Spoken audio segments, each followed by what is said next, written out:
अस्सलाम वालेकुम। Thyroid biopsy एक ऐसा मेडिकल प्रोसीजर होता है जिसमें पेशेंट के गले में मौजूद थायराइड ग्लैंड से टिश्यू का सैंपल लिया जाता है। इस टिश्यू सैंपल को फिर माइक्रोस्कोपिक एग्जामिनेशन के लिए भेजा जाता है ताकि डॉक्टर ये पता लगा सके कि पेशेंट के थायराइड ग्लैंड में किसी किस्म का कैंसर है या फिर कोई और प्रॉब्लम है। थायराइड ग्लैंड हमारी गर्दन में मौजूद एक बटरफ्लाई शेप का ऑर्गन होता है जो कि मेटाबॉलिज्म और ग्रोथ को रेगुलेट करने में हार्मोन्स को सिक्रीट करता है।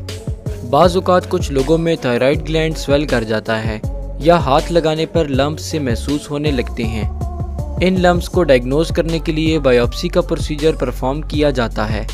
बायोप्सी रिपोर्ट में डॉक्टर्स को ये पता चल जाता है कि थायराइड ग्लैंड में क्या मसला चल रहा है, यानी कि थायराइड ग्लैंड में मौजूद लम्प्स नॉन कैंसरस हैं या फिर कैंसरस।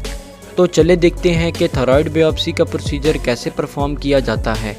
प्रोसीजर से पहले आपकी मेडिकल हिस्ट्री ली जाती है और अगर आप किसी किस्म के ब्लड थिनर मेडिसिन्स ले रहे हैं तो उन मेडिसिन्स को लेने से रोका जाता है ताकि ब्लीडिंग का ख़तरा ना रहे। प्रोसीजर के दौरान आपको एग्जामिनेशन टेबल पर सीधा लिटाया जाता है और गर्दन को सीधा रखने को कहा जाता है ताकि थायराइड ग्लैंड वाला एरिया अच्छे से एक्सपोज रहे। इसके बाद ग्लैंड के ऊपर मौजूद स्किन को एंटीसेप्टिक सॉल्यूशन से अच्छी तरह साफ़ किया जाता है और लोकल एनेस्थीसिया दिया जाता है ताकि नीडल इंसर्ट करते हुए पेन महसूस ना हो। इसके बाद नेक पर अल्ट्रासाउंड जेल अप्लाई की जाती है और अल्ट्रासाउंड डिवाइस की मदद से नेक में मौजूद थायराइड ग्लैंड को देखा जाता है। इसके बाद अल्ट्रासाउंड की हेल्प से थायराइड के इन्फेक्टेड एरिया में एक स्पेशल होलो नीडल इंसर्ट की जाती है।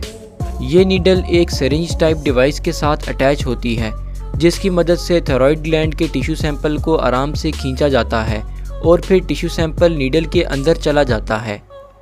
इसके बाद नीडल को एहतियात के साथ बाहर निकाल दिया जाता है और टिश्यू सैंपल को फॉर्मेल्डिहाइड वाटर में स्टोर किया जाता है ताकि टिश्यू सैंपल प्रिजर्व रहे।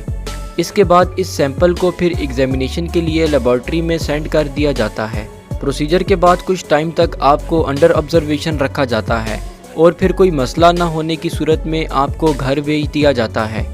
लेबॉर्ट्री में बायोप्सी टिश्यू को माइक्रोस्कोप के नीचे एनालाइज किया जाता है और फिर टिश्यू सैंपल में आइडेंटिफाई होने वाले मसले की रिपोर्ट तैयार की जाती है।